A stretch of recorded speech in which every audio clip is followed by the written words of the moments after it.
Good day, this is Matt, Canadian Xpress 29. This is my tutorial flight for the Q400. This is a Majestic Q400 Pro version uh, using Prepar3d v 4.1. This is the FlyTampa scenery from Montreal. Beautiful scenery.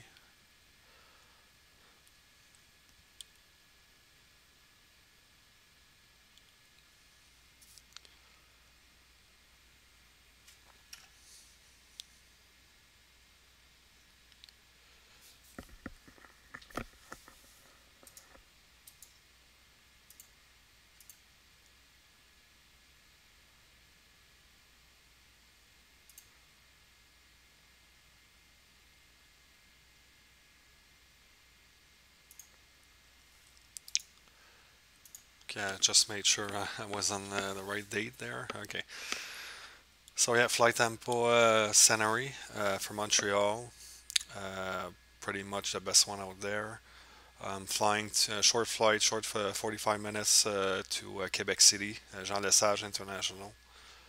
Uh, we'll be taking winds are 1402, so winds are calm. I'm gonna take off 06 right, so right here, very short taxi.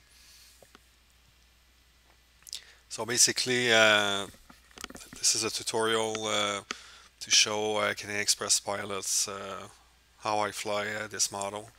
I'm not a real life pilot.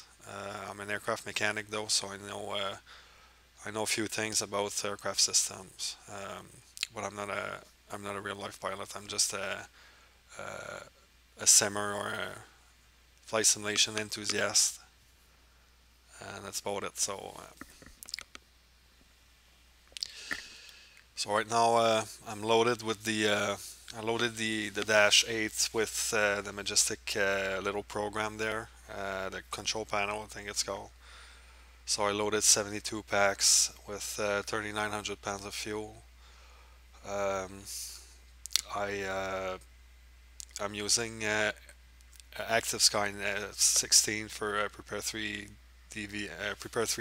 V4. I'm using Rex HD Enhance or something like that for the textures. Um, I'm connected on the VATSIM network with vPilot. I filed the flight plan LOKBU, SOKYE, PESAC, PESAC 3 into Quebec City through vPilot. I'm not using anything else. I'm not using EFB or anything, any radar thing, just because to me, you get complacent with those kinds of programs. It gives you way too much information. So if you're ever in trouble, I'm just gonna look at the FB, and you know what I mean. So practice. It's more realistic without EFB, and it makes you practice more with the FMS, and it enhance your SA or your situational awareness if you don't use external programs like that. So at the beginning, it's a good thing to use electronic flight bag, but or EFB. But when you get the hang of it, I prefer not using it. So well, that's it. I'm loaded at gate 8 at Trudeau. So I'm gonna go inside the cockpit. I'm obviously cold and dark. That's the state I always load my aircrafts. Obviously, because I want to go through the whole process. I'm not following a specific checklist. I just made my own by memory. So just by getting used to it, I know if even the pros they follow the SOPs and the airline checklist, all that stuff. Me, I like it's I prefer learning my sequence by heart. If I would be in a real aircraft, I would follow a specified checklist, but it's on my sim or on my computer at home, so that's there goes the difference. So okay, so what else I wanted to do?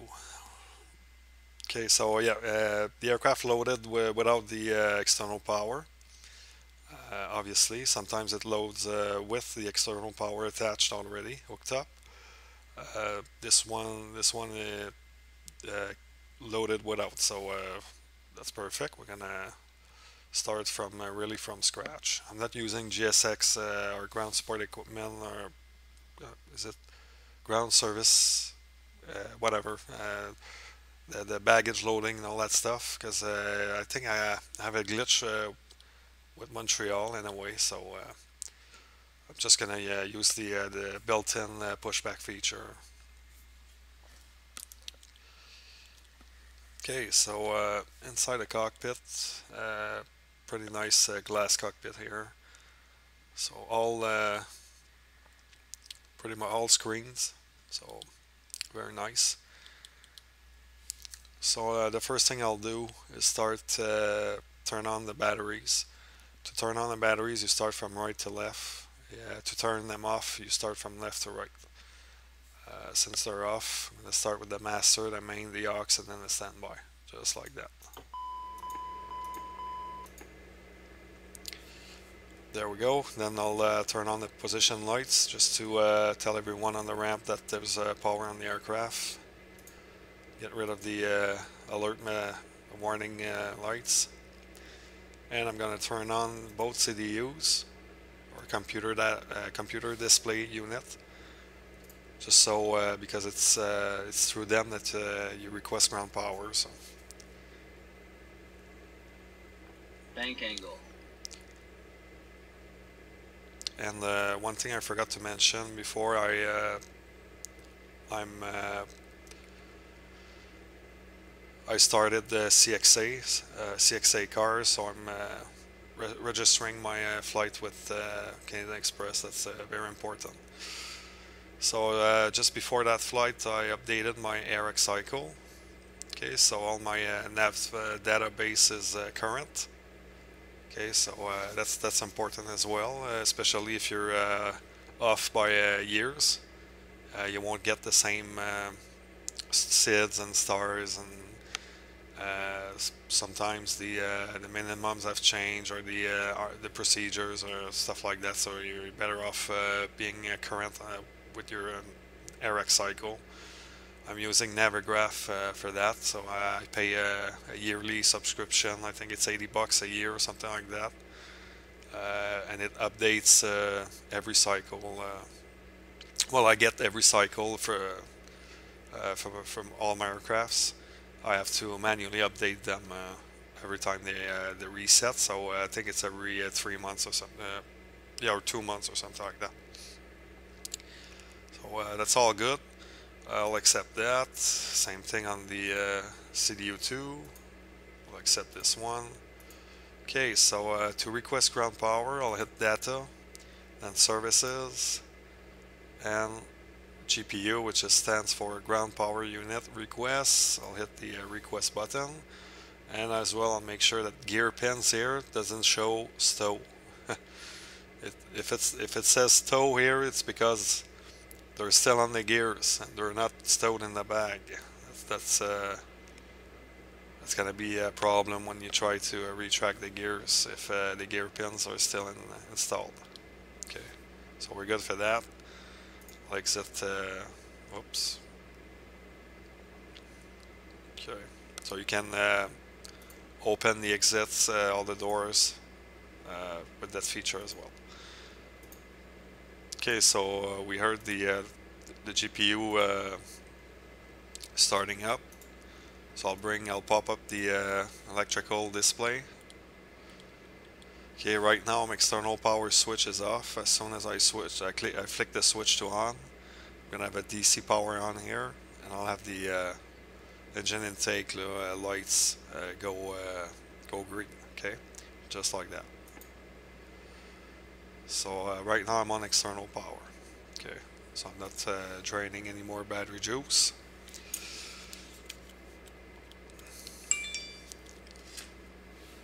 Okay, so from there I start with the overhead. First thing I'll do is adjust interior lighting. If you're in the complete darkness, there's the dome light here. That's like during the day doesn't matter much, but at night it eliminates the whole cockpit. So you wanna flick that one on. But during the day, I just make sure they're on. Then I'll hit the restart fan just to get some circulation here, some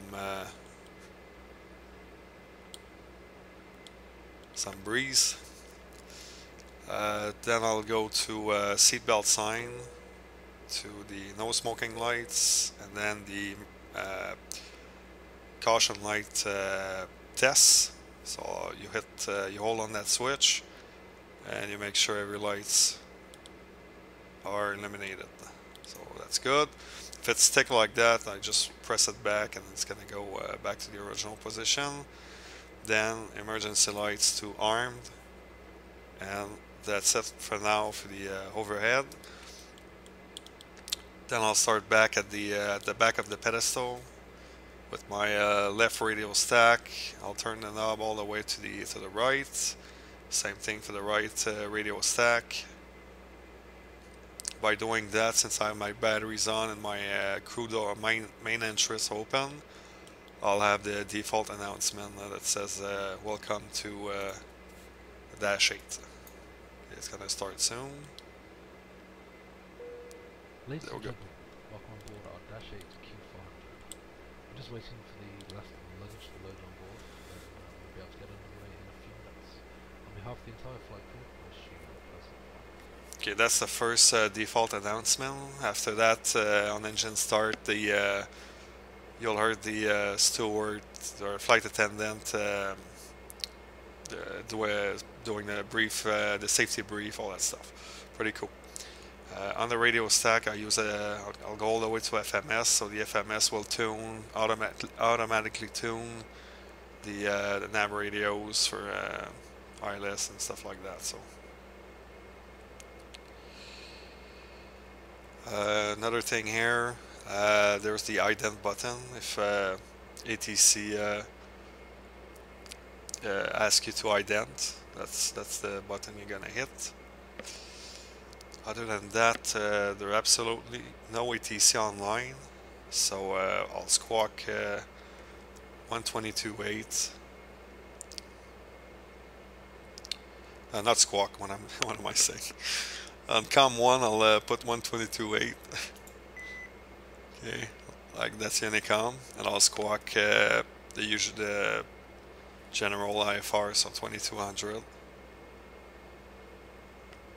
Usually I'm not touching that now because I haven't talked to ATC, but I'll explain that just after that. So I'll leave it on standby for now, and then after that I go to my takeoff trim. I don't have any values, but I prefer a more centered position like that, just so in that position the nose will start to lift off on VR, so that I like that's my own preference. It's not an SOP in real life or anything like that. It's just my own stuff. After that, I'm not tracking any VORs or NDBs, so I turn those both of those off and the range to minimum. After that, I'll go to my CDU1 and I'll initiate the fuel page. So zero fuel weight today with 72 packs is 57,237 pounds. Just like that. And I got 3,900 pounds of fuel. Calculated by the fuel calculator on Canadian Xpress website for a 131 nautical mile trip. So should be it. Should do the trick. And that's it. That's all there is to it for the fuel page. So now on to the flight plan page. Flight plan today from Montreal to Quebec is a standard one they use in real life, which is LOKBU, SOKYE, PESAC, PESAC-3 arrival. The departure, the SID from Montreal, it's I don't know what they call that. It's the vector or whatever. It's runway heading 3000 for turboprops. So when you pass 3000, they'll vector you to your first point and en route. So if you're departing from Montreal, you have to make sure your first 2 waypoints are exit points out of Montreal. Otherwise, ATC will amend your flight plan. So my first waypoint is CYUL, which is Trudeau. Then, like I said, LOKBU. Then SOKYE, SOKYE, whatever.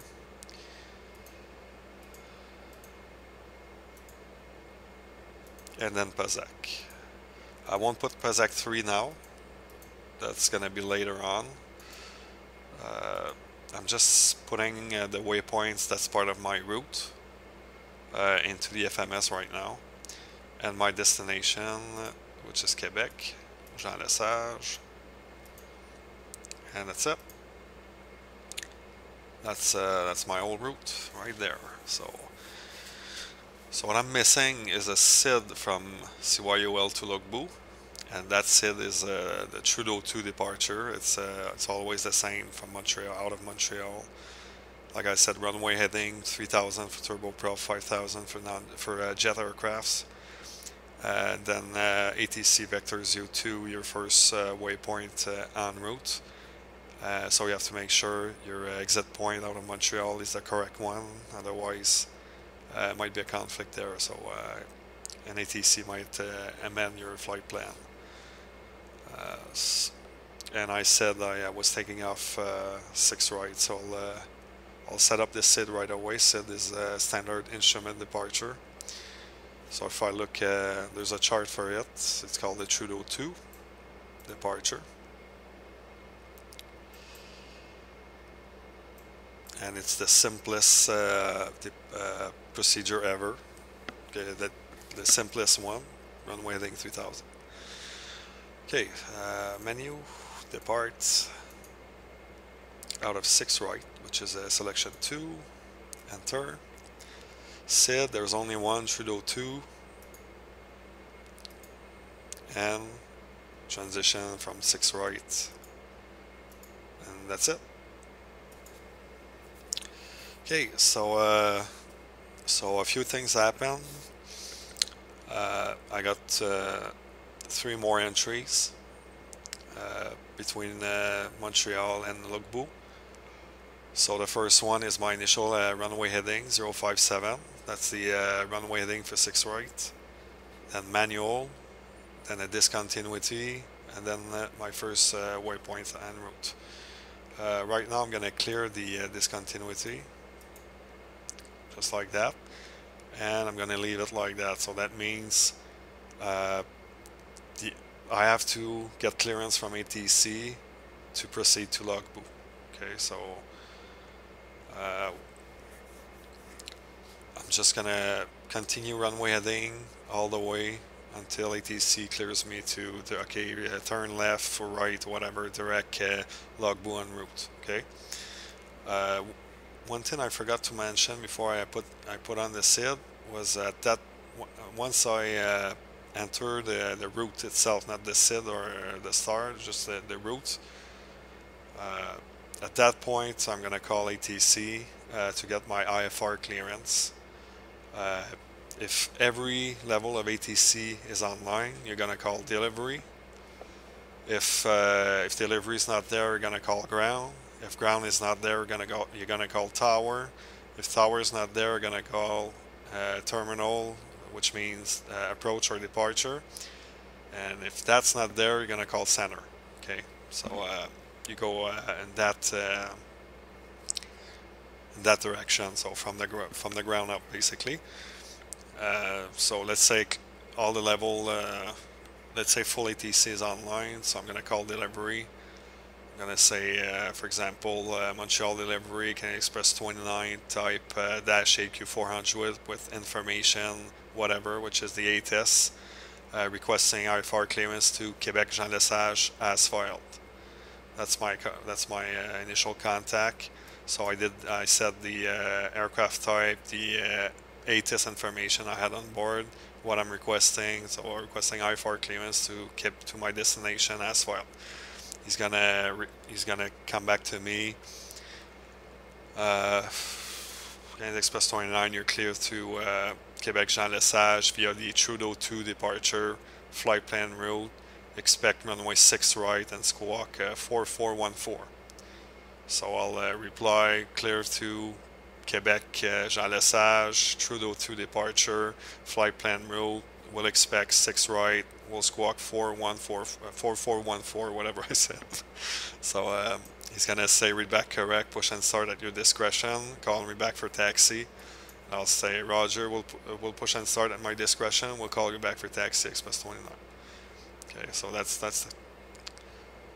the well, actually, if it's delivery, he's gonna say read back correct, contact ground when ready for push and start.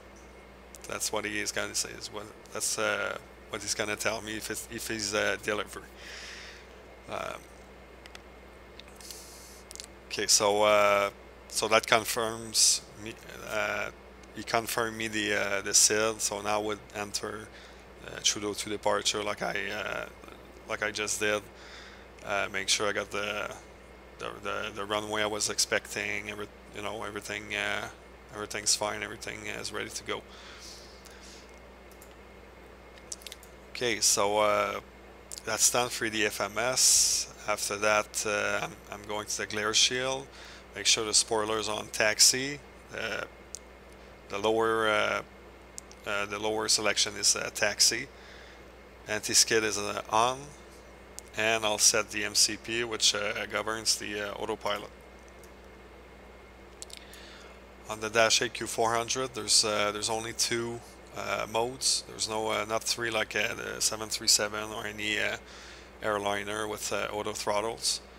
So there's only a lateral mode, which will be on the left, and a vertical mode, which will be on the right. There's no auto throttle. Okay, so but usually the auto throttle is on the left, lateral, and vertical, but this one is a bit different. Okay, so the first thing I'll set on the MCP is a nav source. I'll select FMS1, which is set by the CDU1 here. Okay, that's CDU2 for the FMS2. Okay, I could use if I put another route in this one, I could use FMS2, or if FMS1 goes kaput, can use FMS1. FMS2, I mean. Okay, so first thing I do is that nav source. Then I'm gonna hit the heading button here. Okay, it's gonna bring up the lateral mode and the vertical mode. Lateral mode right now it says heading select, which is the thing I just selected there. On the right, by default, it goes to a pitch hold. Okay, pitch hold is the way of for the FMS to tell you that he doesn't know what he's doing, basically. So instead of going full bar, he keeps the FMS will just keep what it's got for now. So it's gonna maintain the same pitch while you figure out what's going on. Okay, pretty much. You should never be at pitch hold. You should, as soon as you see pitch hold, you should give it another mode, a VS, or going back to VNAV or altitude or whatever, indicator of speed, whatever other mode other than pitch. Okay, because pitch hold just means that the FMS doesn't know it's out of whack. Okay, something happen that makes the FMS unable to follow the previous mode you gave him, pretty much. Okay, the next thing I'm gonna hit is a little button on the side of the throttle. It says takeoff go around button, a toga button. Okay, there we go. Okay, so that brings the flight director. It's so right now it says GA, which means go around, but it changed my lateral mode to wing level. Okay, and wing level, it's the same as pitch hold. Wing level means that the FMS doesn't know what's going on, and it's waiting for you to do something, but for the lateral portion. So if you're on pitch hold and wing level, it's not going well, I'm telling you. Yeah, you should do something. Okay, so I'm gonna re-hit the heading select button. That's why you don't have any pitch hold and wing level button here. It's really the FMS that's telling you I cannot follow whatever mode you gave me prior. So I'm going wing level and pitch hold. Okay, so those are the two modes I want. Go around is because when I take off, you're gonna follow the flight director. Okay, you should always follow the flight director on IFR. And the go around mode is there. Well, like the button said, take off, go around. So for those two, if you're taking off or going around, it's gonna give you a nose up attitude that's gonna give you the best line.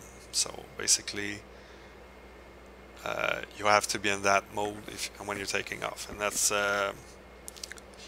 it's not just a Q400. Every airliner has a go around mode.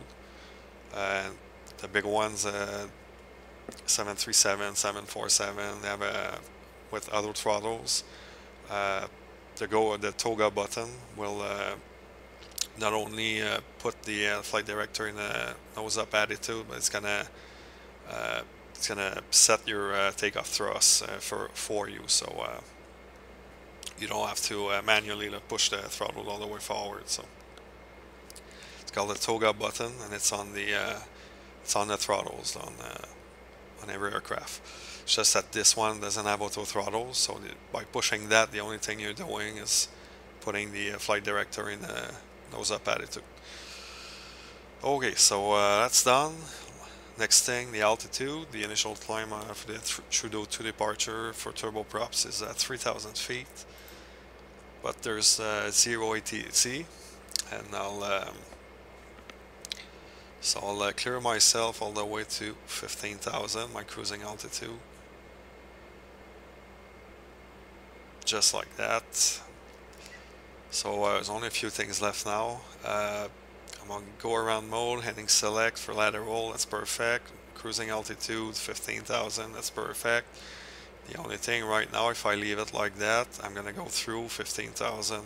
The aircraft won't level at the required altitude because I didn't press that button, altitude select. Okay, so it's in white because it's armed.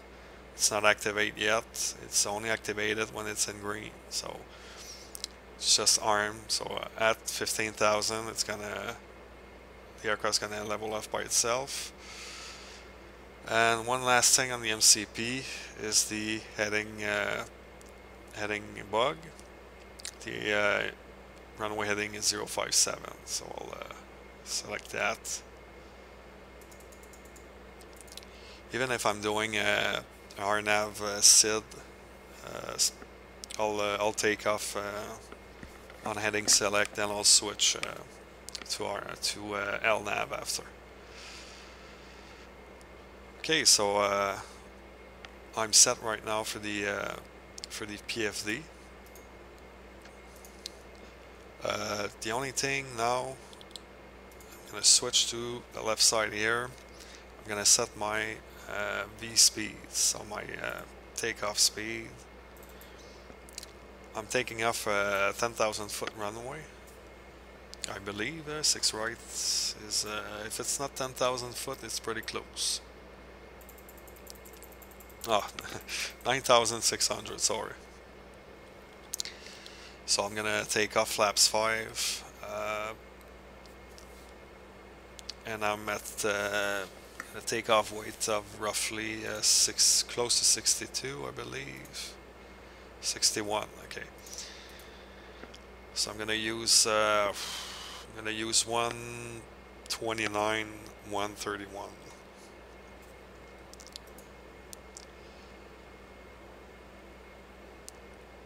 So I'm gonna use 129 for way 1 as well. I'm gonna explain that after.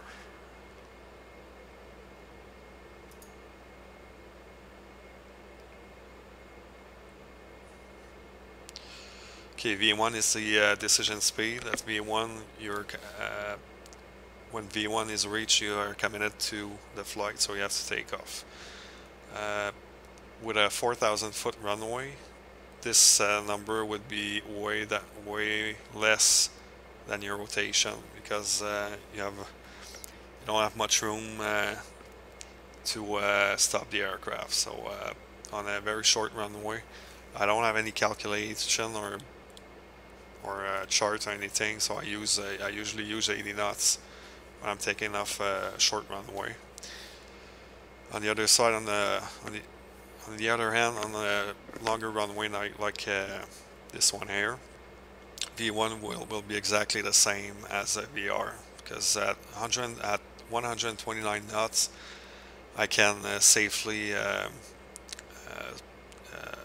stop the aircraft way before I reach the end of the runway. So that's the best scenario, is when V1 is the same as VR. On the Concorde, there's like 180 knots or 100 knots difference. So V1 is called, then you wait. Oh, then there's VR. So all that time you wait, you're committed to the flight. So if there's something happen, anyway. And V2 is a engine out climb speed. So if I lose an engine on takeoff, I'm gonna pitch for 131 and keep my climb setting as is, and pitch for 131.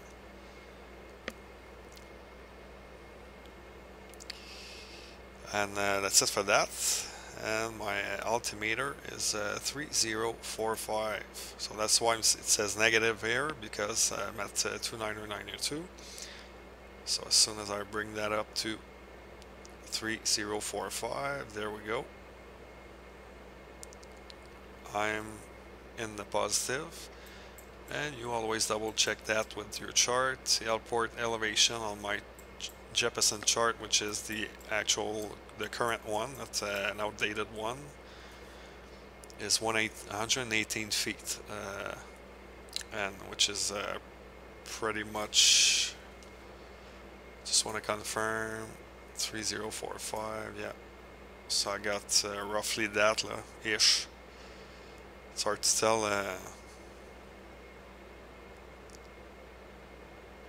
Yeah, it's pretty much like that. So, and that's it for that. So I'm gonna bring back the yoke. I got GoFlight yoke, which is freaking awesome, and I got a autopilot disconnect switch or button right on the side here, pretty much just like that. It's modeled after the 737, which is it's more on the side here. It's that button right there. So that's the AP disengage. I got the trim switch exactly like that. Okay, so before so right now would be ready to push back and start. I'm all set to for this flight.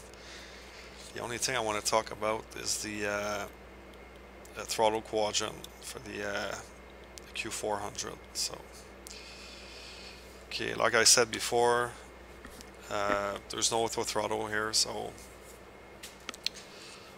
it's all manual. Okay, the only thing it's the engines are FADEX, so full authority digital engine control, I believe it's called. So basically, when you move the throttle, you're giving an input to a computer that then controls the engine. Okay, so there's no mechanical link, direct link between the throttle and the engine. So underneath that throttle quadrant, there's a bunch of wires. Okay, that's how it goes usually. On the old stuff, underneath that, there's cables and pulleys, and it goes all the way down the pedestal and all the way up there, and up to the wings, all the way to the engine nacelle. On fly-by-wire engines like that, it's your input goes to a computer. Okay, the flight controls, I believe, are still you still have a direct link to the spoilers and the elevators with through bell cranks and push rods and cables and whatnot. Pretty sure it's hydraulically assisted or something close to that, but for the engines, those are fly-by-wires.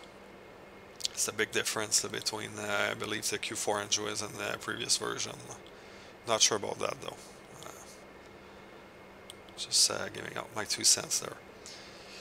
Okay, so throttle portion, condition lever portion, those are not mixtures.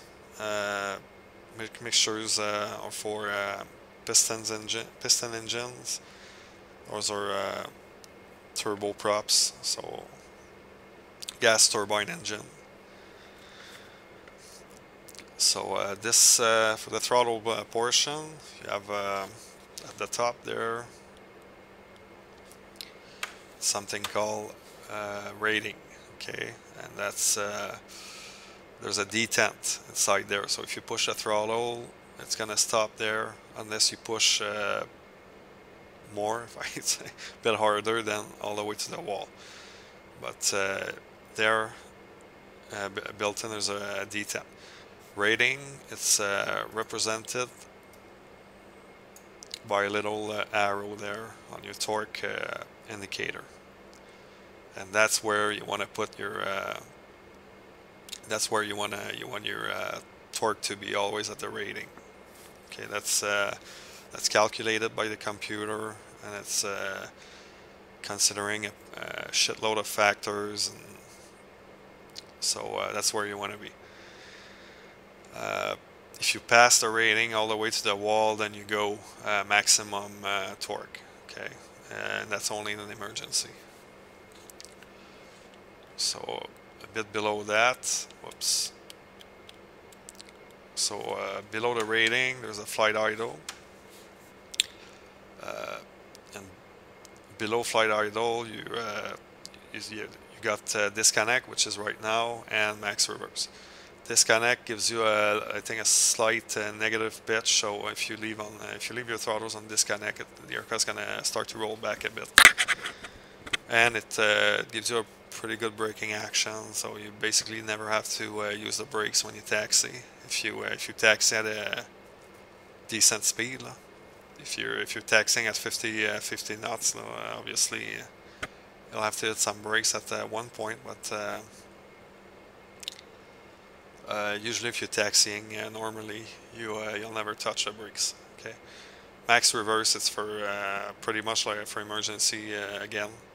If you're landing on a very short runway or something really bad happen, then you'll use max reverse, but it's very rare to use them on the Q400. The distance between flight idle and disconnect, it's well, max reverse, I should say. It's called the beta range, or the taxi range, or the ground range, depending on the aircraft. And it's little numbers here. So you'll see. Right now it's not. It's out because the engines are off, obviously, or dead. But when the engine will be up and running, you'll see a 1 and 2 there. That's the beta range. So the RPM will be at 660, I believe, instead of their usual 1020, and that's the taxi range. Okay, as soon as you pass flight idle and you get into the flight range, then they'll come out. Okay. Before you go to max reverse, you should always ensure that both engines are in the ground range before you select max reverse.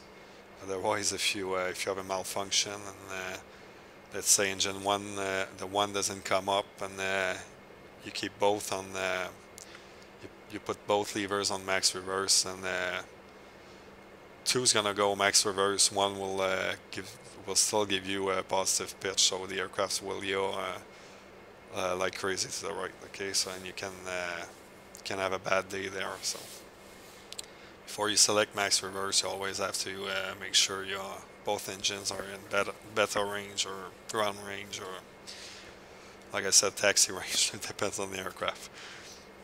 Okay, it's gonna go out as soon as you push the throttles past the flight idle. You're gonna go in the flight range. Then they'll extinguish. Okay, that's about all I have to say about the throttles. Then the condition lever. Again, a few positions there. The first 2 are pretty obvious from the bottom. Off and start and feather. It's pretty straightforward. The top 3 are 3 predetermined positions for RPM. Okay, for the best cruise settings, best climb setting, and max settings for takeoff. Okay, so usually for takeoff, you're gonna take off at max RPM, which is 1020. For the climb, when you switch to the climb phase, you're gonna put both condition levers to the 900 mark, and for the cruise phase, you're gonna drop the levers to the minimum RPM, which is 850. Okay, and that's the best settings according to manufacturer, all that stuff. If you want to climb at 850, for example, it's a bit quieter. You're gonna leave the condition lever. You're gonna put the condition lever to 850. But then what's gonna happen? It's gonna switch the mode to cruise. So you're gonna override that by clicking the MCL button here. That's gonna bring it back to climb, but it's gonna stay at 850 RPM. Same thing on reverse. If you want to cruise at 900, you're gonna leave because you took off at 10. Sorry, you took off at 1020. You're climbing at 900. You want to cruise at 900, so you're gonna leave the condition lever at 900, and you're gonna hit the cruise button, and once you reach cruise, and it's gonna change the mode here. Okay, to cruise. It's different settings, so you always have to make sure that you're on the right mode. Okay, so that's normal takeoff. If you're on climb, it's gonna say MCL, sorry, and if on cruise, MCR. Okay. Another button here is reduce landing. If you want to land at 850 RPM, again, which is a bit quieter for the passengers, you're gonna leave. First of all, your condition lever should be on the 850 mark. You're gonna hit the reduce landing, then the reduce landing is going to show up here in white. Then you're going to bring your condition levers full forward at 1020, and you have to do that within a certain limit of time. So it's going to say end top here, but it's going to stay at 850. And if you need to go to execute a go around, the RPM, as soon as you move the throttles forward past a certain degree, or if you hit the go around, it's gonna go automatically to 1020 to give you the best performance for the climb out. Okay, that's another thing. And top, so that's a maximum takeoff power. That's only for an emergency. and that's about it. So and on the right, well, the flaps lever is pretty straightforward. I always land with flaps 15, unless I'm landing on a 3,500 foot runway, then I'll use flaps 35. But as soon as it's over 5,000 feet, I'll use flaps 15. Okay, I have a pretty enough room to land at flaps 15. With the flaps comes that little thing there. It's called ground proximity warning system landing flap. If you're landing flaps 15, you should mid that position. Otherwise, if you're in that position or in that position, well, not sure. I never tried that, but if you leave it in flap 10 and you're landing flaps 15, it's gonna scream at you too low flaps or something like that. So make sure you're selecting the right flaps here for the landing you're planning to do. And that's all there is to it for the cockpit preparation. So I got my IFR clearance from delivery. I just wanted to make sure that no, there's no still no ATC. Okay, so I got my IFR clearance. I'm ready for pushback. With the Dash 8, I heard that in real life they never use the APU, but me, I like using the APU just because all the other aircrafts do, so I'll use it. In real life, before starting the APU, you contact ground to get permission to start even the APU, usually. Not in VATSIM. Well, the VATSIM network, you'll call for pushback and start, so in that case, I talked to a clearance delivery, gave me my IFR clearance. He said contact ground for pushback and start. So I'm at that point right now. So I'm gonna close my main exit. It's Shift E, I think, for me. There we go. There's a way to check if all your doors right there, so all green, good to go. So I would call ground at this point. Most of the grounds are 121.9, but I think Montreal it's that one too, or apron control, I believe. You would call apron control first. In a real airport. Usually on the VATSIM network, it's pretty rare that they have apron control. It's gonna if it's a departure airport for across the pond, for example, you might see apron control, or a big event like Friday night ops or a crossfire or something like that, but. Just normal, you'll never see that. Apron is just the part here where you park the aircraft and where all the gates are, and the exit, the taxiways are everything that's outside of that. So like 99% of the time at this point, I'll call ground. So I'll say ground, Express 29, gate 8, ready for pushback and start. You say Express 29 ground, pushback and start approved, call ready for taxi. Okay, pushback and start and approve, we'll call when ready for taxi, Express 29.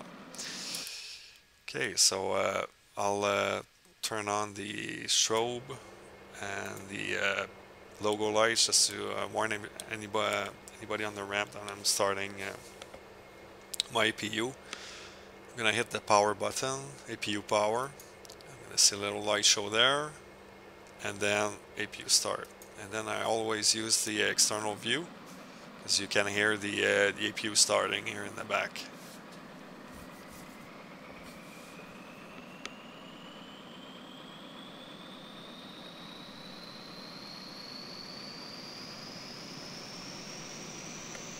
Always liked that sound. So that APU is pretty quick to spool up, so it's already on speed. There's no way of monitoring the end speeds on the APU, but that light here on the APU generator button, okay, comes up when the APU is on speed, so I know it's ready to go. So the first thing I'm gonna do is hit that button, so nothing happened because the external power is still connected, so external power still has the load, but I'm turning on the APU button, the APU generator button, because when I'll switch off the external power, the APU will automatically take the load. Okay, that's what I want. I don't want to lose power in between. Okay, so there we go. Light switch to the green, and I got a load there on my APU generator. So I'm self-sufficient right now. So I can get rid of the GPU. No, don't need that anymore. So ground, clear, remove APU external power.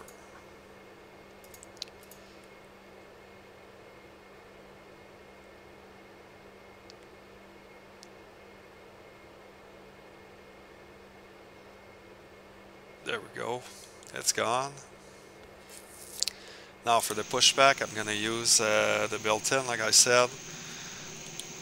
It's not going to be a very nice pushback. I'm just going to push straight out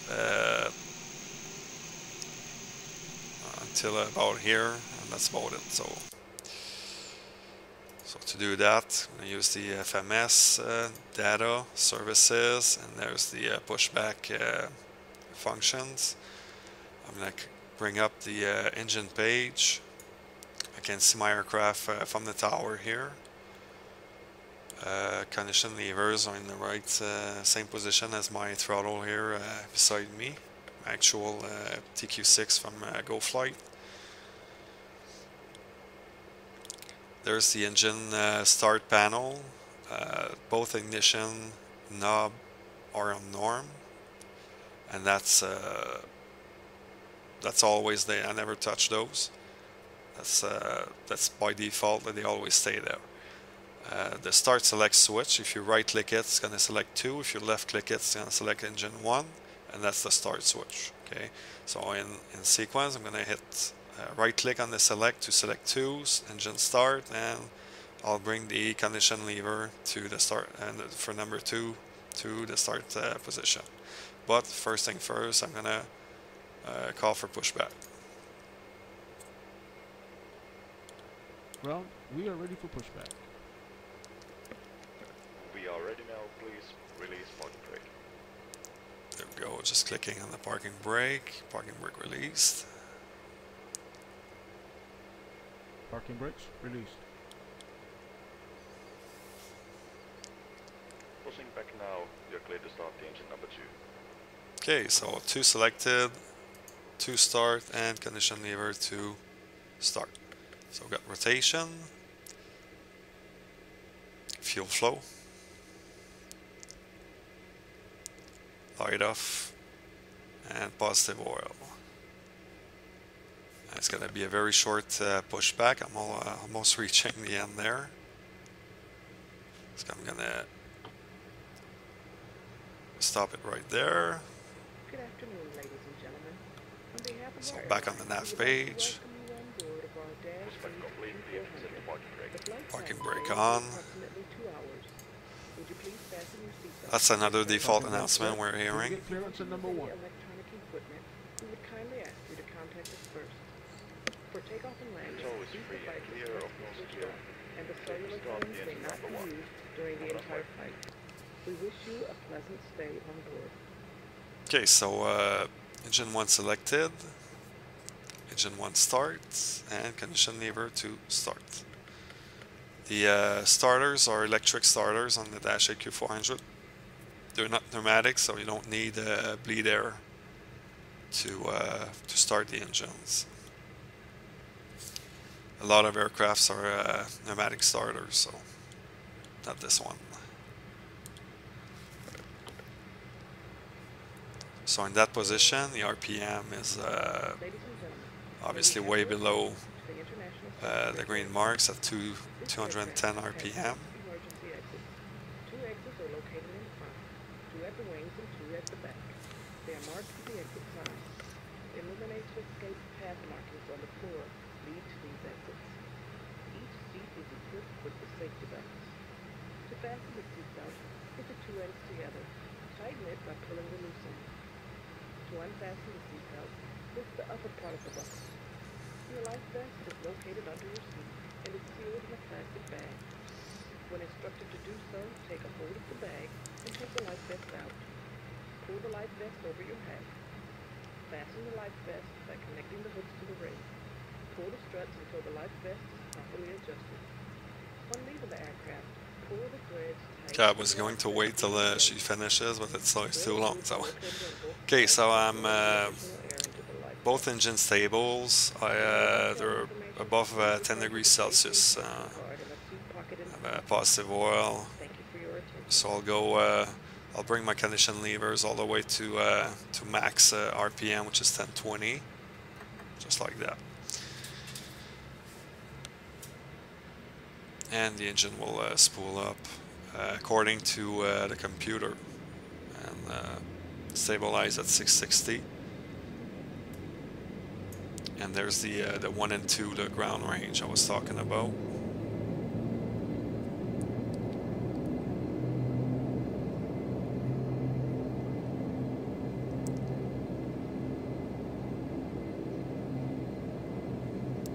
Okay, everything looks nice. Everything in the green.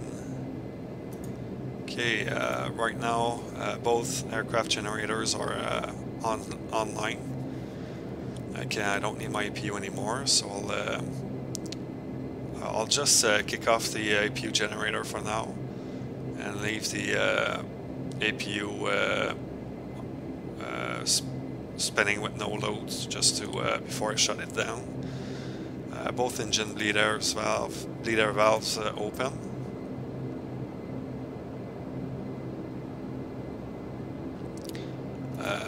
Pitot-static all 3 on. Window heat to normal. Then I'll do a little flight check, flight control check.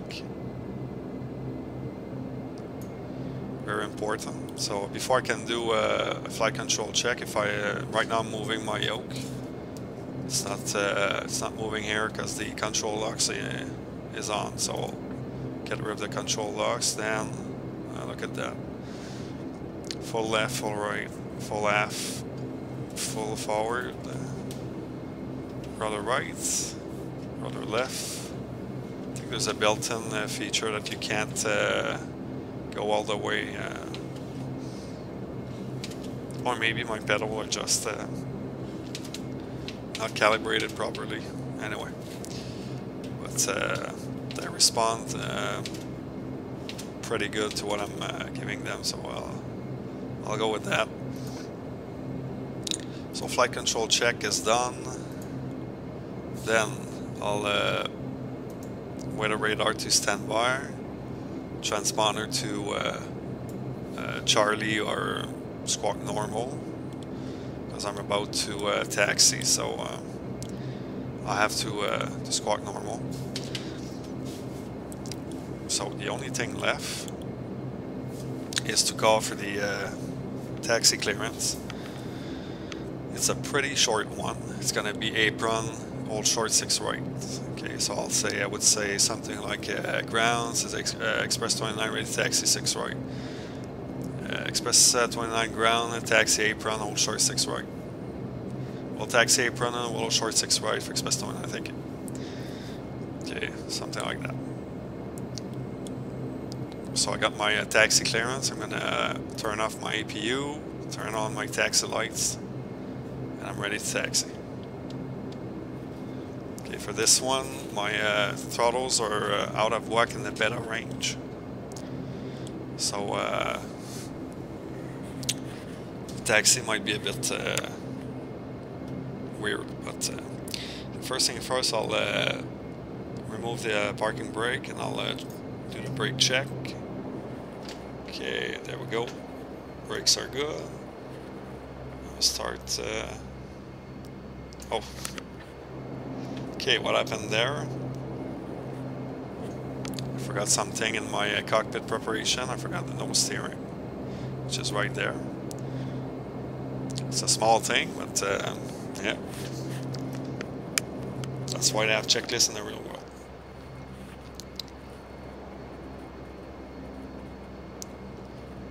Okay, so right turn.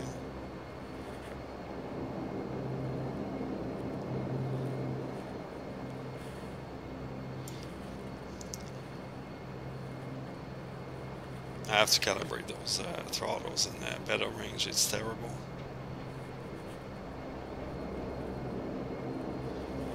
Okay, it always does that. My side window is foggy. Or, so turn on the pilot heat there.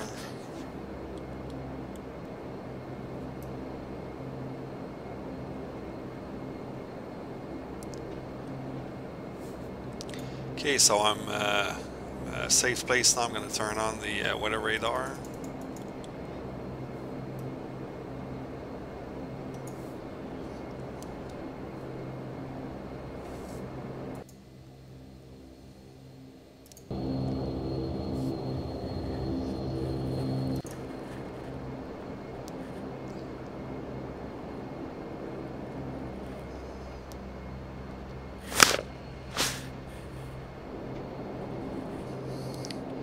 Usually coming up close to the old short line, ground's gonna switch you to tower, because tower controls the runway.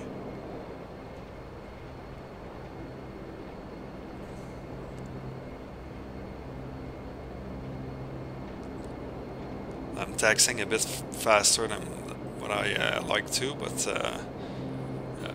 it's my freaking throttles that are. Okay, so that's the old short line.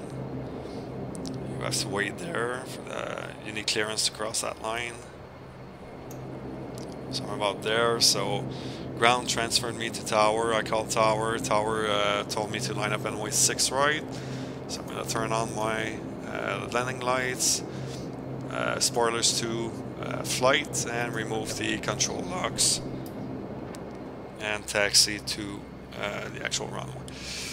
So clear left, clear right.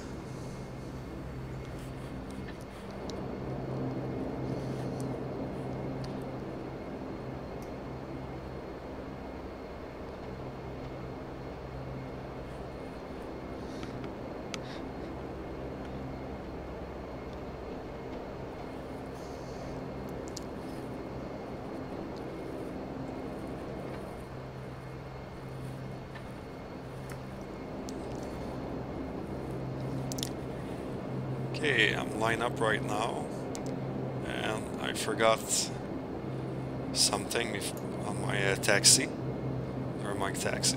Okay, forgot my flaps. So I said I was taking off flaps 5. I'll turn on the standby pumps and the auto feather.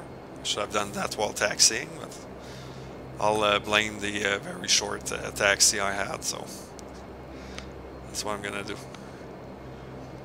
Okay, so I'm gonna use my forward view like that. So to right now I'm lined up on the runway 6 right. I got my heading bug straight ahead of me. The Trudeau 2 departure is a runway heading up to 3000. Then vectors to my route. So my route, I don't know, we don't. I don't think we see it on that short range. My first waypoint is LOKBU right there.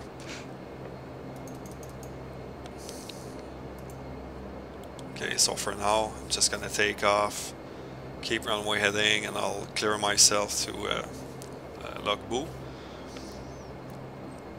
Okay, so spoilers to flight, flaps 5, I'm all good to go.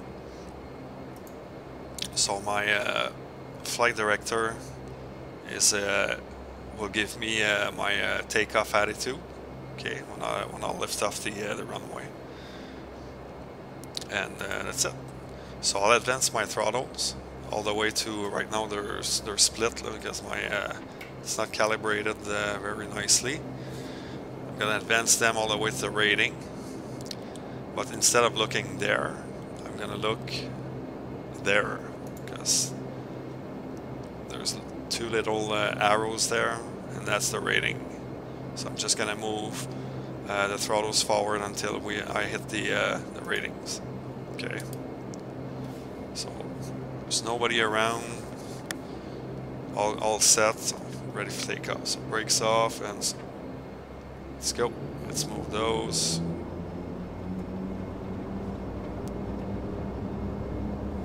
There we go. Right on ratings. Like any turboprop, you have to use the rudder just to get that thing straight on the center line.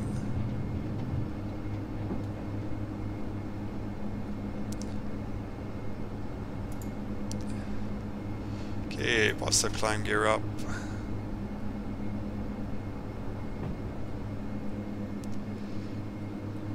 Okay, flaps up.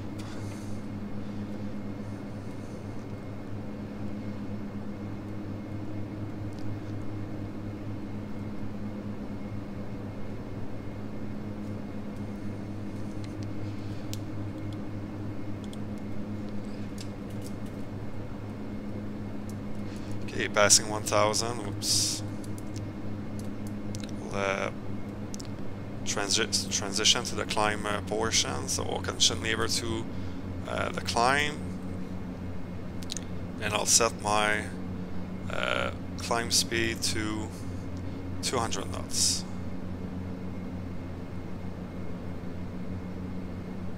Just like that. I have to trim nose down a lot. That's because I airflow to bleed flow to normal. Flaps are up. I'm gonna turn off my aux bombs and my auto feather. Again, I'm higher than the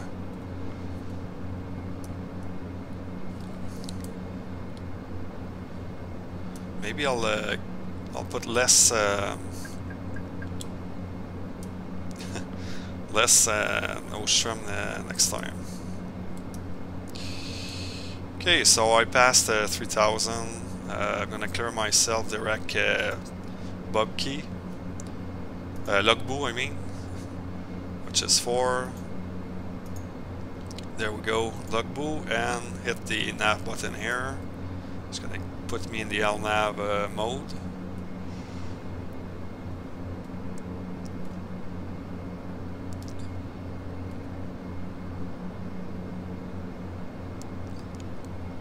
Can slowly, I'm gonna relieve the pressure on my pedals, because right now I'm giving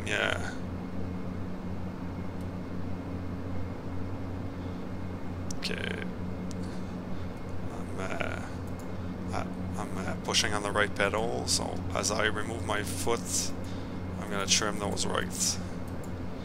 And if I do that correctly, shouldn't see a big spike in the oh boy.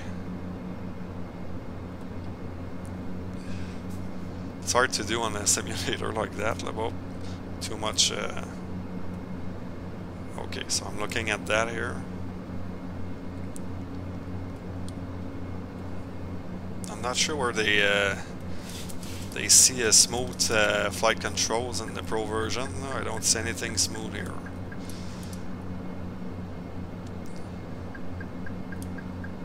So I'm trimming those down.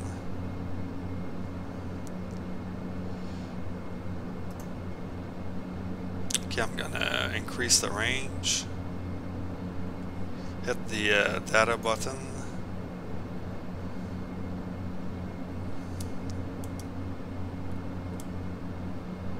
So I'm on track right now. Well, I'm direct LOKBU, let's say.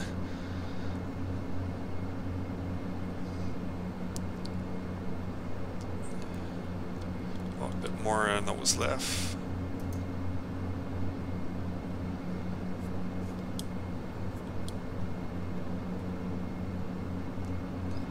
Okay, passing 10,000. We'll turn off the landing lights, taxi lights, and seatbelt sign. We'll center my heading bug to where I'm going.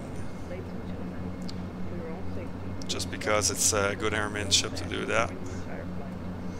Please observe that this flight is a non-smoking flight. So an IFR should always follow the flight director like that. So that means you have to set your MCP correctly. Otherwise, you won't follow the route you're supposed to. So. Okay, so I'm pretty much stable. 12,000. I'll engage the autopilot right now. Okay, a bit more rudder right. Okay. So I'm just gonna bring my engine display right here. Okay, so both engines on the ratings at 900 RPM, which is the climb setting by default.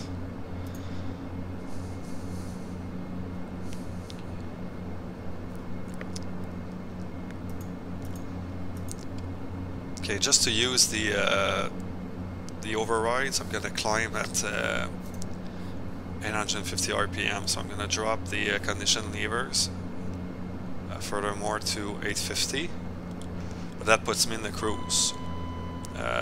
So I'm gonna hit the MCL right there, so it's gonna put me back in the climb mode, so a finer pitch.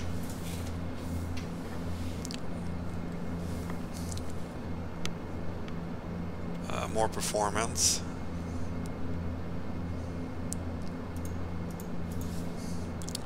Well, I heard the 1000 call out, so there we go. Since I had altitude selected in ARM, I'm gonna level off. It's gonna level off by itself at 1500 feet. At 15,000, sorry. And since it's a pretty short flight, I'm gonna set up my arrival right away, because PESAC is right there. But just before that, since I switched mode from indicator speed hold to 15,000, so the aircraft, instead of pitching up to keep the same speed, it's now keeping the same altitude. So obviously the speed's gonna go up. We'll see how far it goes up, but I'll monitor that to make sure I don't overspeed at the barber pole. For the arrival into Quebec, I need the Quebec weather for that. I would have done that on the ground, obviously. So winds in Quebec are 310 at 3. So winds calm. I'm gonna do a straight in 06 into Quebec City, using the PESAC 3 arrival. That's the arrival I filed. So right now I don't have anything between PESAC and CYQB. So I'm gonna hit the menu button, arrive. I'm gonna land on 06. The star, I'm gonna use the PESAC 3 arrival. For runway 06. I'm gonna do the RNAV 06. So I'm not doing an ILS or something. Well, just have to confirm my charts.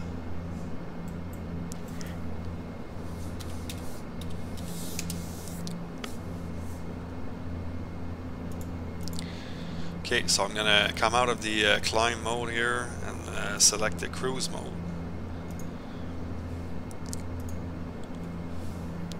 while we're at it, PESAC 3 arrival. Kevat. RNAV 06. Okay, I'm not gonna use any transition. Leave it as is. And I'll go look at my flight page, make sure everything works fine. So I got two PESAC here. I'm gonna get rid of one. Okay, so according to my chart, PESAC 3 from PESAC, which is a transition. The first waypoint is Gunham. After that, for runway 06, gonna be Kevat. After that, I'll get rid of the discontinuity. Then R6 means I'm now into the approach portion. There's Kevat again, so I'll get rid of this Kevat. The point is to have just one waypoint of each. So Kevat, Totux,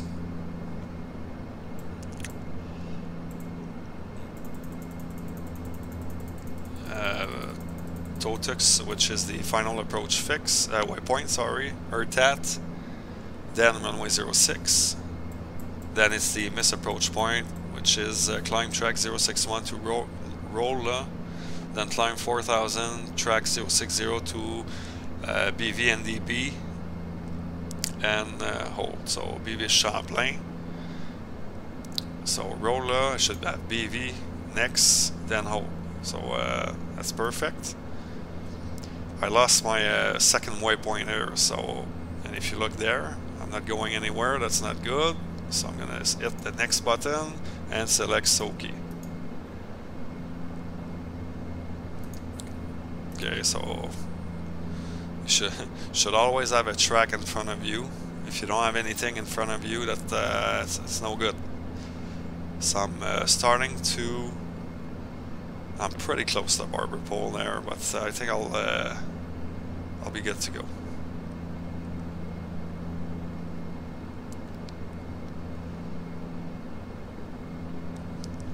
Okay, I'll recenter the heading bug. Okay, so LOKBU, SOKYE, PESAC, that was my route portion of the flight. From PESAC to Quebec City, that's the, from PESAC to, what's that? What's the name of that waypoint? Kevat, that's the star. So, at the barber pole, so I'll throttle back a bit, just, it's very rare that I'm off the ratings. The rating D10 there. That's one of the two situations if I'm close to overspeeding on cruise, then you have to and a bit of left rudder there as well. You always have to trim the Q400. Okay, so I'll set the VNAV right away, and there's ice detected, so turn my anti-ice stuff on.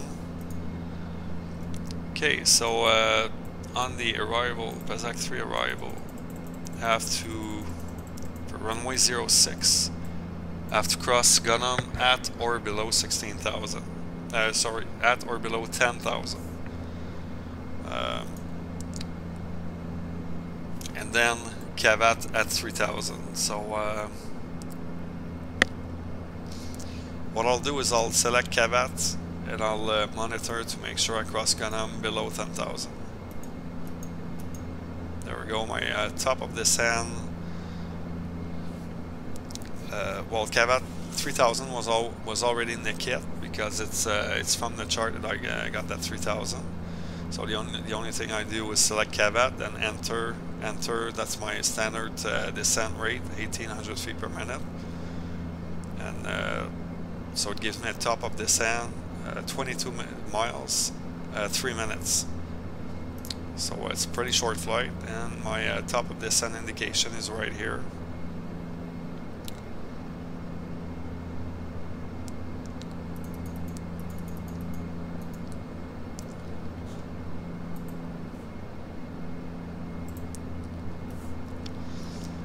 So I'm doing the straight in into Quebec basically because it's wind calm. So top of the Seine, then to Quebec, then straight into Quebec 06 on the RNAV approach.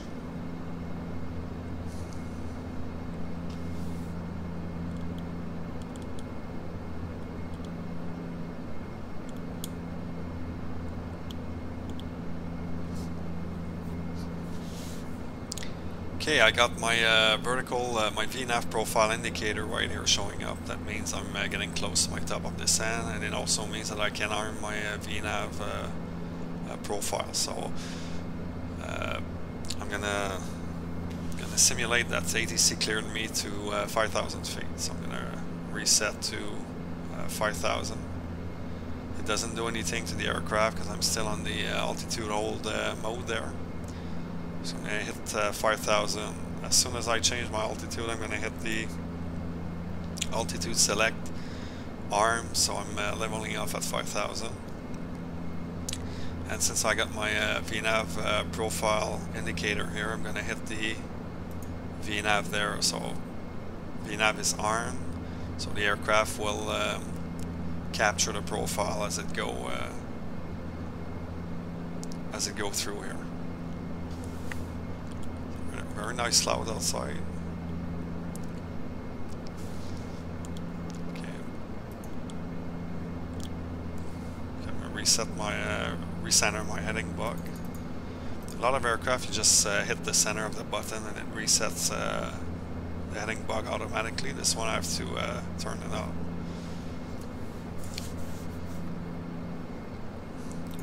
Okay, so I'm a bit just a bit off the rating, because otherwise I would probably overspeed.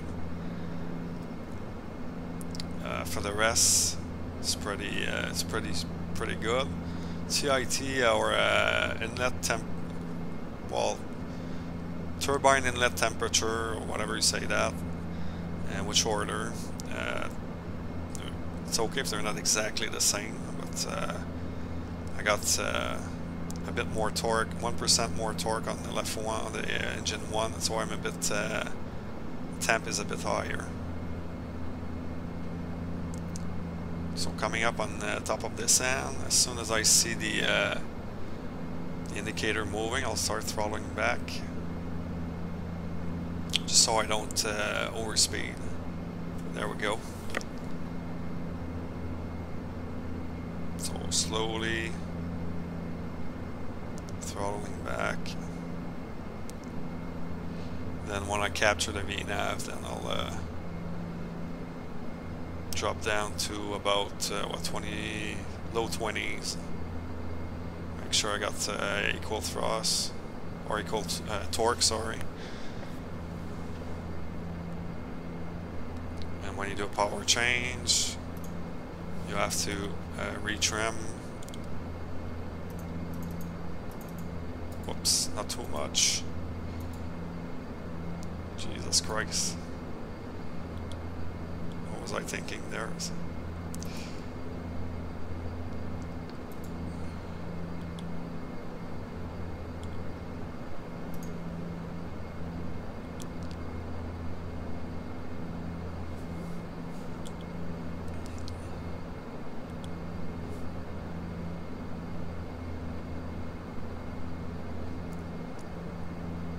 Okay, like I said, I have to cross Gonum at or below 10,000, so I'm getting pretty close to the barber pole. I'm gonna slow down even more.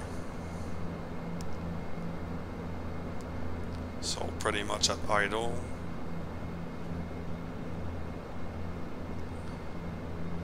There we go. That's more like it.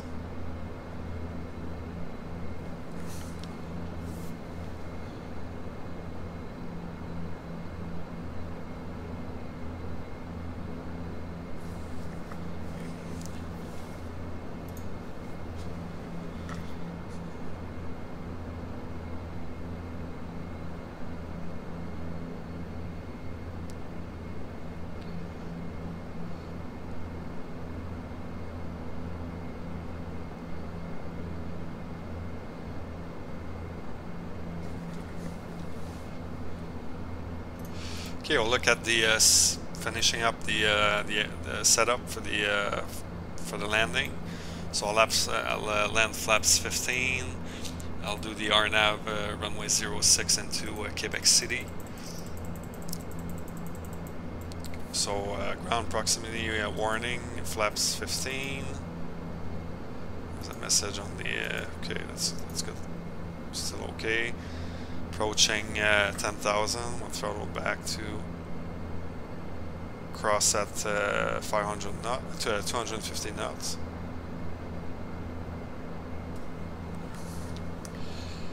Okay, the minimum for this approach, it's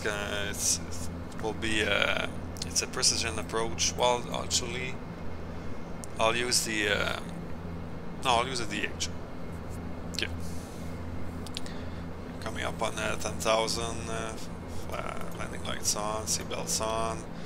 Oh, any icing stuff, so I'll turn off the anti-icing equipment.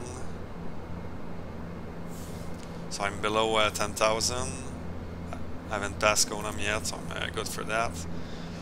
Okay, so back to my approach briefing. So the DH is 494, and that's on the barrel. So that means on the altimeter. So which is represented by the MDA side here. So I said 494.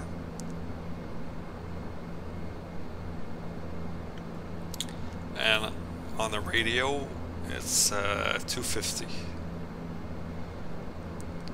So I'm using both because if I'm only using the barrel, I won't get the minimum call. So I'm using both 250.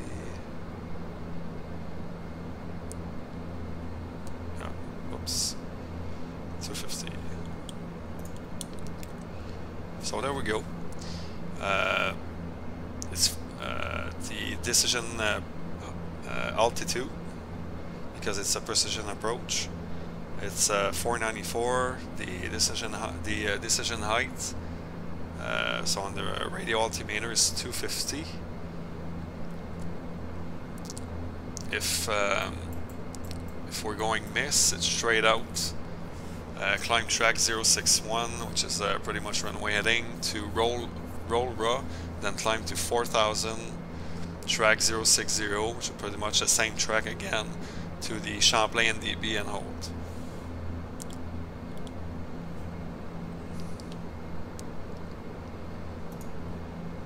If well, you can see it. So the hold, it's a non-standard pattern and it's reverse. So in that case, I would I would do a teardrop. You go in inside the pattern, then you come back, or you can do a parallel. But for me, I prefer the teardrop. I think I would have to check my stuff, but that's what I would do. Okay, CAVAT is the intermediate fix. It's not the initial approach fix, because usually RNAV does a L shape like that. So I'm going straight to the middle one, the intermediate. Then Totux is my final approach waypoint. So I'll have my gear down before Totux. Then there's ERTAT, and the MDA starts at TERTAT if I was doing the non-precision approach. 1,000 to 5,000. The ATC just cleared me from for the RNAV approach for runway 06 via CAVAT. So I'll reset to 3,000, which is the altitude I want to cross CAVAT at. I'm going to arm the approach, which doesn't do much on the RNAV, to be honest. Everything will work the same even if you don't arm anything. So I'm coming up at a pretty good speed. Well, I'll start slowing down. Coming up on the intermediate fix. I want to be sub 200.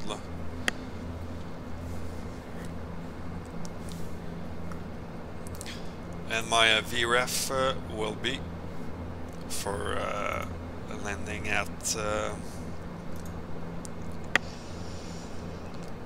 pretty much 60,000 pounds, be 124. So VRF is the speed you have to cross the threshold at. So the approach speed will be flaps 15, maybe I keep 10-15 knots above the VRF. So I pass 200 knots, I'll select flaps 5. With the flaps I turn on my standby pumps.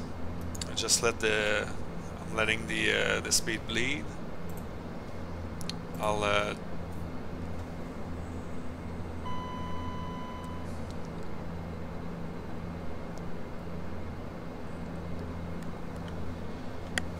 okay, approaching. Oh, it's loading the Quebec scenery right now. That's why see a little freeze there.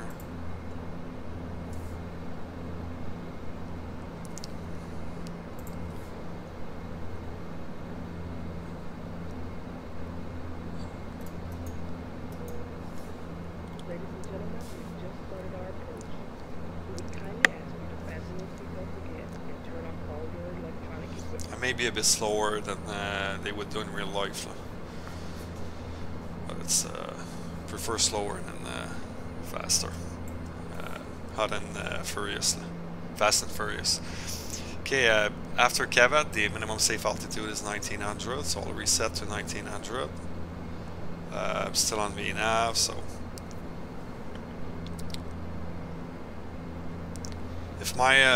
if the vertical mode would have changed to pitch hold or something like that, I would just have to re-hit the VNAV button just to keep it out of pitch hold.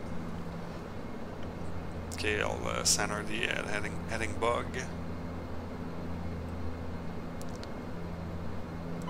Five miles from final approach waypoint. I'll keep it just a tiny bit above 160.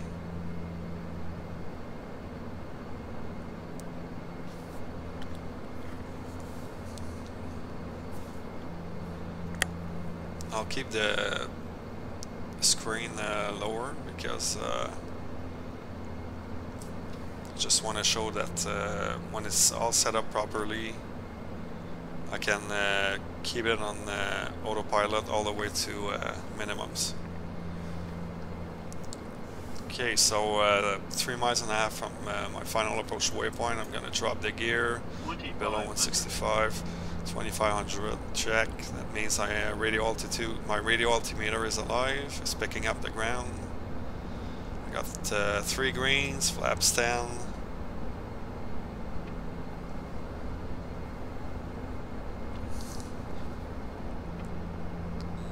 After toe tucks, the minimum safe altitude is 860.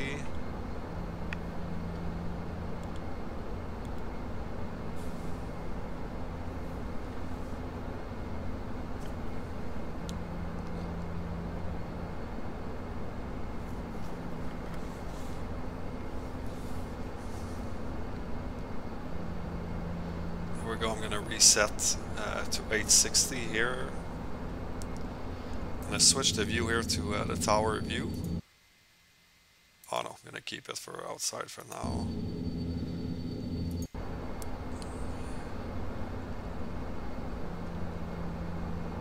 Okay, crossing my final approach waypoint.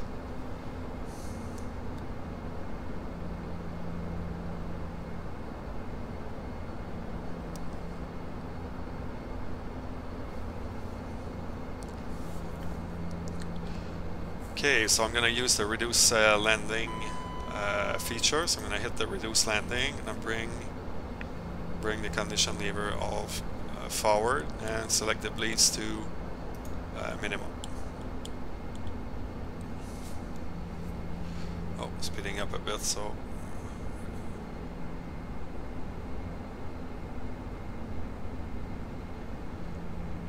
okay, outer marker. That's the that's old school. It's still there, but okay, Okay, I'm gonna select my landing flaps now, flaps 15. 1,000. Check 1000.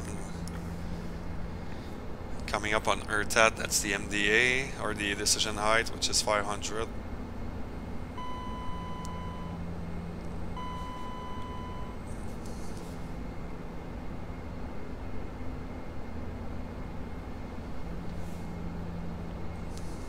Now I'm gonna use a tower view. There we go.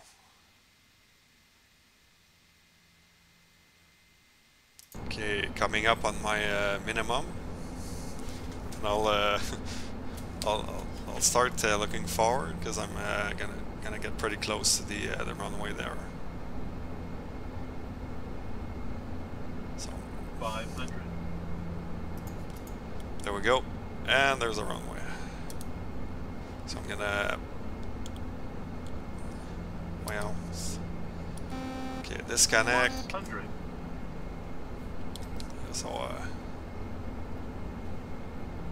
Minimums. Minimums.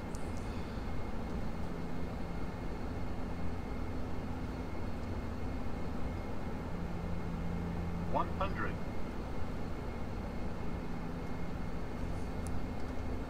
50. 40. 30. 20. 10.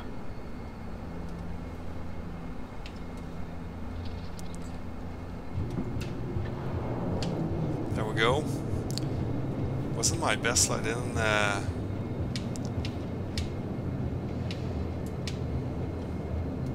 It's, I think there's something different with Prepar3d, but anyway. Okay, so just gonna let it roll to the next taxiway. Spoilers down, flaps up.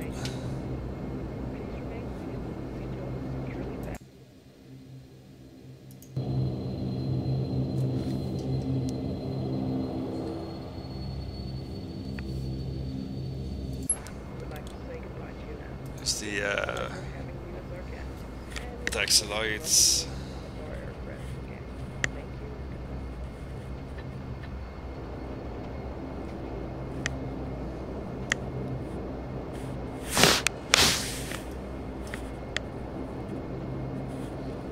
Jeez, the steering wheel is sensitive.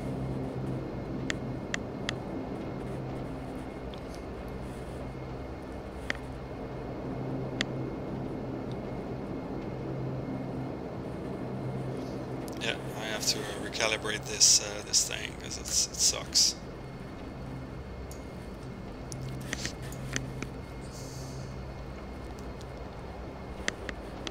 Okay, cleared of the runway.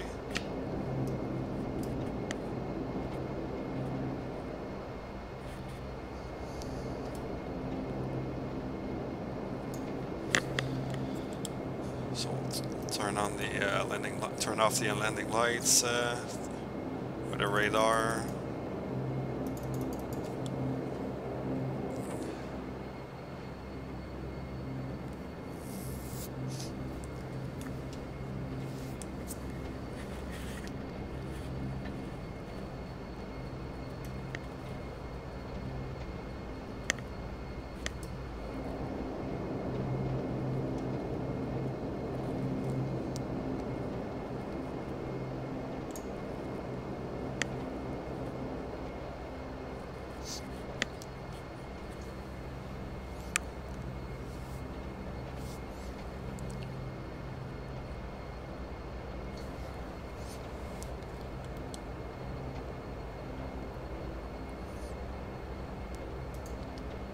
Okay, usually on the other aircraft you would start APU.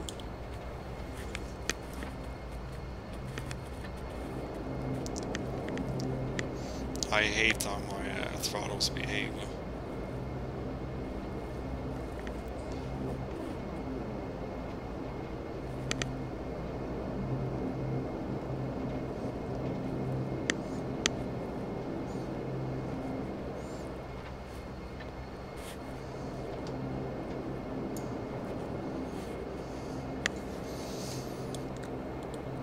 Okay, APU generator on. I'll turn on the bleed air as well. And I'll close both engine bleed air valves. There's a bleed air. And where am I parking? Okay, next one.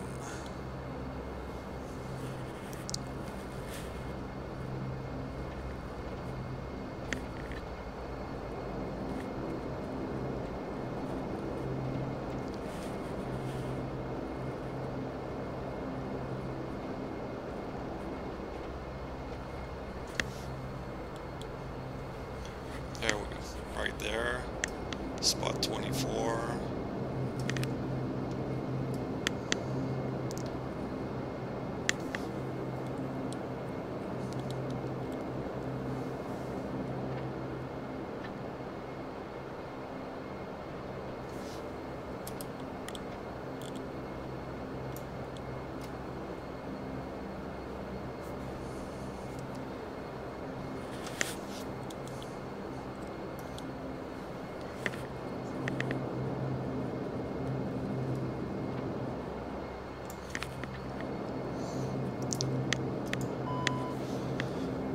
Okay, so parking brake on.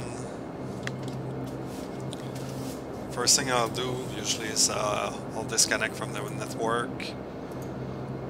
Then I'll send the A cars in.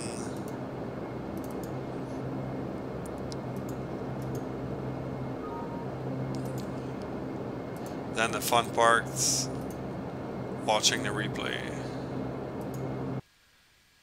So we'll start at 300. That should do it. Nope, it's too soon.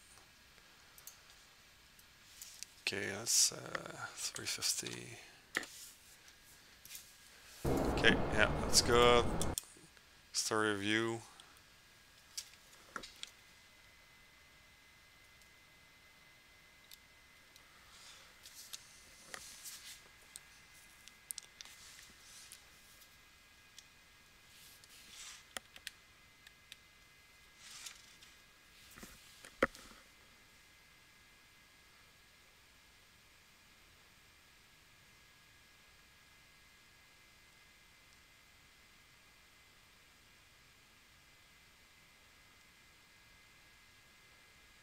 It's not too bad, but the extra flare at the end wasn't necessary.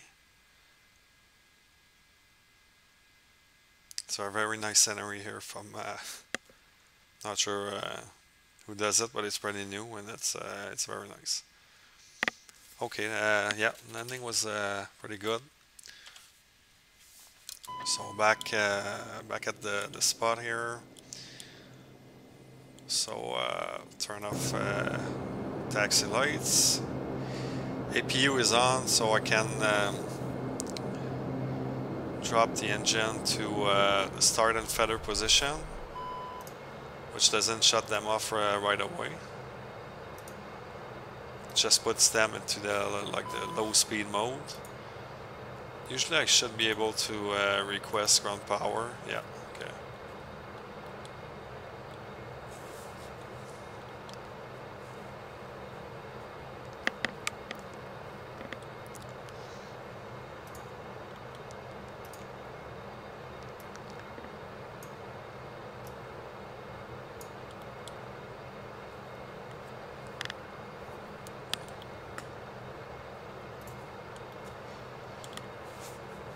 Okay, so then the engine's off.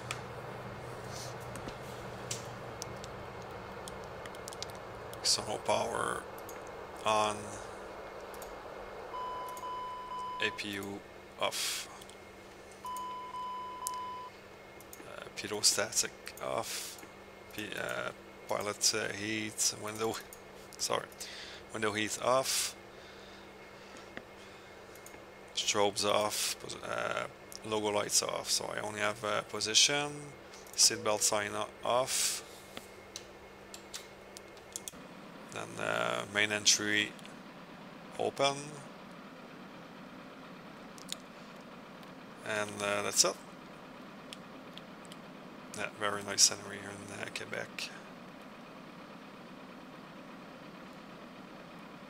So not sure if it's my flight controls that are not calibrated properly on my my throttles are out of whack, but